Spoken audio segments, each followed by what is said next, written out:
Hey guys, what is up and welcome to a new Tesla update video. So today, as per usual, let's go over Tesla stock, let's go over the market, let's talk about what happened today, what we can expect moving forward, and as usual, all that good stuff. So all that being said and done, ladies and gentlemen, if you enjoyed the video, please don't forget to hit that like button. This is not financial advice and I am not a financial advisor. And of course, my membership section on YouTube is live. So, if you enjoy my kind of analysis, I do have a membership on YouTube for just $2.99 a month. Again, in my opinion, it's very cheap, just meant to just dissuade any trolls, hopefully. I share my posts and updates, etc. Every single day the market is open. I'm actually gonna talk about this in this video. Every single day on Tesla, sometimes other stocks. Today I shared AMD. Definitely check it out. A few days ago, like about a week ago, I actually shared IWM, the bull flag setup. I actually missed this, unfortunately, but I did share this setup. So if anyone that followed it from our members section, well, they're probably very happy right now. But nonetheless, let's jump into it. If you enjoy, don't forget to hit that like button. And let's just get into it. So Tesla closing the day up actually 0.8% on the day, closing at $221.34 per share, which compared to the market, you can argue is a little bit of an outperformance, right? QQQ pretty much flat, SPY up 0.4%. So Tesla roughly in line or slightly outperforming the market, which is not too bad. But you can see for the last pretty much 4 days, we've been sort of in the same rough trading range, right? Like the low 220s to like the mid 2 teens, if you will, right? We've been roughly in the same trading range. But the one thing that is potentially at least somewhat short-term bullish is the fact that every single day we have closed the price higher. For instance, back here we closed at pretty much 218. 2 days ago we closed at 219. Then yesterday we closed at 219 and a half. And today obviously we're closing at 221 and almost a half, we'll say. So we're closing each day higher and higher and higher, which is good. But keep in mind, we are still this could still potentially be not only a bear flag, but also could still be a dead cat. And we are still in this downward channel. So I definitely don't want to say Tesla is out of its hole just yet. In fact, it's very much still in this hole, regardless if we even go up tomorrow, which I actually think there's a decent chance we might go up tomorrow, right? So let's talk about the bullish side first. Again, I like to divide things into bullish and a bearish. Let's go with the bullish side first today, right? So what's the bullish aspect of Tesla here, at least for the short term, at the very least? So for the short term, the bullish aspect is this, right? Probably the most bullish thing is the fact that Kramer finally said that people should hold out on buying Tesla essentially, and they shouldn't make any moves on Tesla stock. Essentially saying ignore the stock and don't buy it. Great, that's bullish. Like unironically, like I wish I was kidding. I know it's kind of a meme, but it's unironically bullish, which is good. That's actually a really good sign. He also said to buy the stock right before the robotaxi event. So if you did, or if you followed Goldman Sachs, congratulations, you are officially down quite a bit. So that's bullish. That's technically unironically the first bullish catalyst. The second one, like I said, closing making higher highs, but the more obvious one in my opinion is the fact that we finally close above that 100 EMA on the daily chart, right? So if we zoom in over here, first and foremost, you'll obviously see the 100 EMA, which has been pretty much almost to perfection rejecting us, and today's the first daily candle we finally closed back above it after the last 3 days. That shows some potential bullish signs, we'll say. Another thing I'd want to be looking at for tomorrow moving forward is going to be, well, you can see how these candles pretty much they all have had a lot of issues the second it entered anywhere into the 220s range, right? Anytime it entered in the 220s range, it's gotten smacked back down every single time and had issues closing above 220.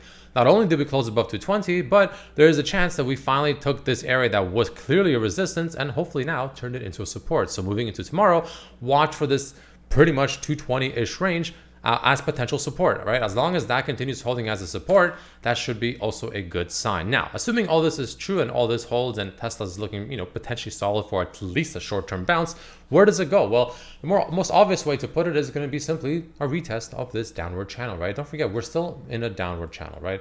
I want to make that very clear. It's still a downward channel. Until we break out of this downward channel, we're probably going to head down.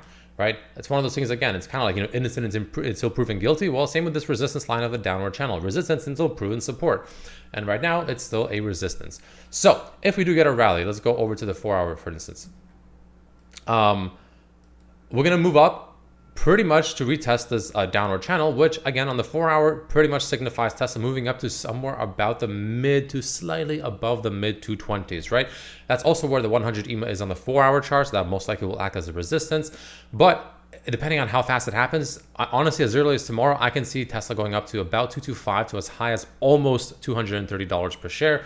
And that's kind of what I'll be looking at as my first and probably main target. Now, obviously, if we can start getting out of this channel, breaking out, and then turning it back into support, that isn't necessarily bullish, but it's definitely a lot less bearish because, you know, just exiting a downward channel doesn't mean you have to just rock it up. All it means is the fact that, well, we're just not really descending as in a very steep fashion anymore, right? So if we, you know, for instance, let me move the camera, or not the camera, the chart over here. Actually, let me do this, go here, boom, boom, boom, right? So let's just say something like this plays out. Let's say we can move back up, get a small rejection, come back, and then we ultimately break out like this, and we come back down like this, right? All this means is the fact that, yeah, maybe we come back down and get a retest or something, but it doesn't mean we have to move up, right? We could, we'll talk about it, of course, if this kind of situation actually arrives, but it doesn't mean we have to. All it means is the fact that we're not just trending steeply downwards as much anymore, which, you know, also could just mean that we maybe just go sideways for a little bit, right? That's always a possibility. So just keep that in mind.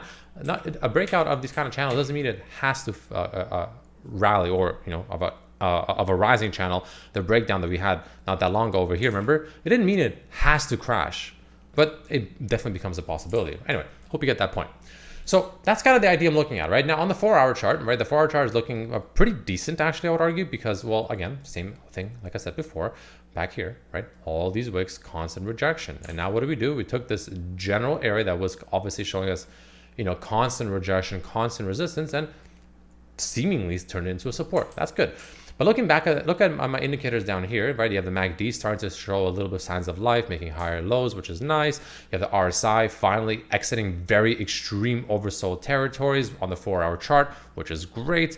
So that's showing some potential bullish signs finally coming back out for Tesla, at least short term. Again, one thing that can potentially still happen is we make our way back down to, at the very least, back down to about this kind of 215-ish range for a potential bullish divergence. That is a possibility, right? Which is, in my opinion, still probably the higher outcome, or higher likely outcome, as long as we're within this downward channel. Anyway, but regardless, it's, you know, it's still looking decent, right? We have the stochastic oversold but bullish crossover, pretty decent, right? We have this other stochastic indicator. Both lines are below overbought territories. That usually has, when both of them are below the green line, essentially, you can see here, which it is, we're closer to a bottom than we're not.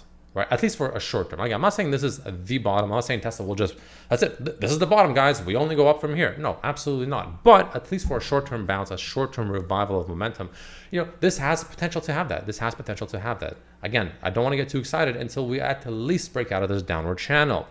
And then, of course, you have the BX trender on the 4-hour chart, making very obvious higher lows with a green band. So I think the 4-hour chart, honestly, is looking pretty promising. And I'd be pretty surprised and honestly disappointed if Tesla does not, at the very least, come to 225 as early as tomorrow, or honestly, by Friday, in my opinion. Ideally, closer to the actual trendline retest, which will be anywhere between 225 to 230, right?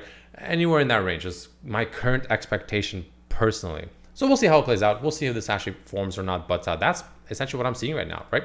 In terms of course, options flow, Tesla really nowhere to be found. Very little option activity today on Tesla. I'm kind of surprised at how little, in terms of anything above $100,000 in premium, very little, actually. Not a whole lot of activities on Tesla there. So that's interesting to say the least. And then, of course, we have the daily on the, what's it called?